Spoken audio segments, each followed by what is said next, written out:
नमस्कार बंधुरा मौएर साथे रान्ना बान्नाते सबाइके स्वागत। आजकेर रेसिपि घरे तैरी बाटा मशला दिए आलू फुलकपि सह तेलापिया माछेर कषा झोल। एटी खेते जेमन सुंदर तेमोनी पुष्टिकर। तीनटे तेलापिया माछ नियेछि, सामान्य हलुद गुड़ो दिए दिलाम, लवण दिए दिलाम, 1 चामच सर्षेर तेल दिए दिलाम। माछगुलो भालो करे मैरिनेट करे निते हबे और এইভাবে 5 मिनट रेखे दिते हबे। एखाने कड़ाईते सर्षेर तेल दिए दिलाम। এই রান্নাটা অবশ্যই সরষের তেল দিয়েই করবেন। এবার আলু ভেজে নেব। 3 থেকে 4টে আলুকে লম্বা করে কেটে নিয়েছি। সামান্য নুন হলুদ দিয়ে আলুর পিসগুলোকে বেশ বাদামি করে ভেজে নিতে হবে।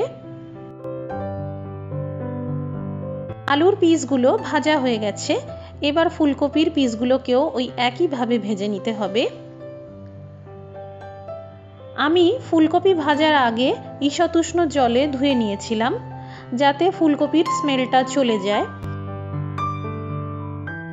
এখানে একটা গোটা ফুলকপির ব্যবহার করেছি। ফুলকপির পিসগুলোকে বাদামি করে ভেজে নিতে হবে। এবার এই ম্যারিনেট করে রাখা মাছগুলো ভেজে নেব। জাস্ট হালকা বাদামি করে ভেজে নিলেই হবে। এখানে একটা মশলা তৈরি করে নিতে হবে। 2 চামচ আস্ত জিরে, সামান্য কাশ্মীরি লঙ্কার গুঁড়ো, 1 চামচ আস্ত ধনে,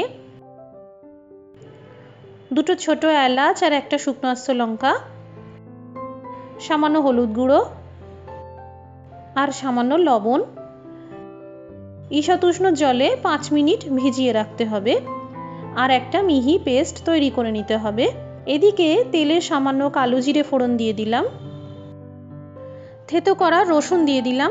7 থেকে 8টা রসুনের কোয়ার ব্যবহার করেছি। আপনারা রসুন বাটাও দিতে পারবেন। হালকা আঁচে 1 মিনিট মতন ভেজে নিতে হবে যাতে রসুনের ফ্লেভারটা ভালোভাবে আসে। পেঁয়াজ বাটা দিয়ে দিলাম। 2টো বড় সাইজের পেঁয়াজের ব্যবহার করেছি। এবার মাঝারি আঁচ করে কষাতে হবে। চারিদিক থেকে তেল বেরিয়ে আসা পর্যন্ত ভেজে নিতে হবে। এই রান্নায় স্বাদ আনতে তেলে সবথেকে প্রথমে রসুন আর কালো জিরে অবশ্যই দেবেন।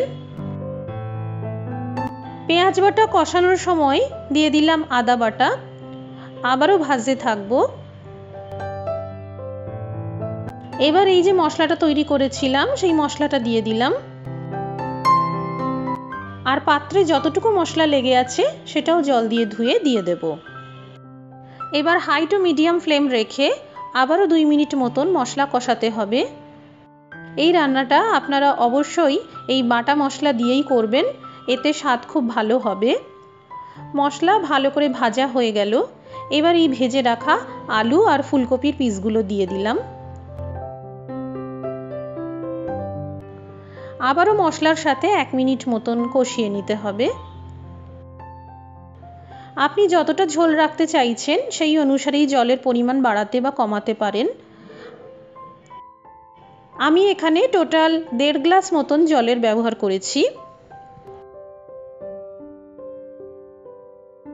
এই সময় স্বাদমতো লবণও দিয়ে দেব।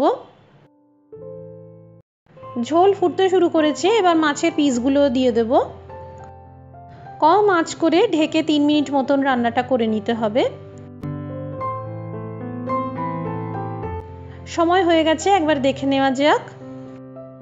ঘরে তৈরি বাটা মশলা সহ আলু ফুলকপি দিয়ে তেলাপিয়া মাছের ঝোল একদম রেডি। সবশেষে চেরা 3টে কাঁচা লঙ্কা দিয়ে দিলাম। এতে রান্নার স্বাদটা আরও এনহ্যান্স করবে। গ্যাসের আঁচ বন্ধ করে দিয়ে ঢেকে 2 মিনিট দমে রেখে দেব। এই রেসিপিটি ভালো লাগলে লাইক এবং শেয়ার করে দেবেন। আমার চ্যানেলটি সাবস্ক্রাইব করে নেবেন আর পাশে থাকা বেল আইকনটি অন করে নেবেন যাতে আমার সমস্ত লেটেস্ট রেসিপির আপডেট সবার আগে আপনাদের কাছে পৌঁছে যায়। সবাই ভালো থাকবেন, সুস্থ থাকবেন।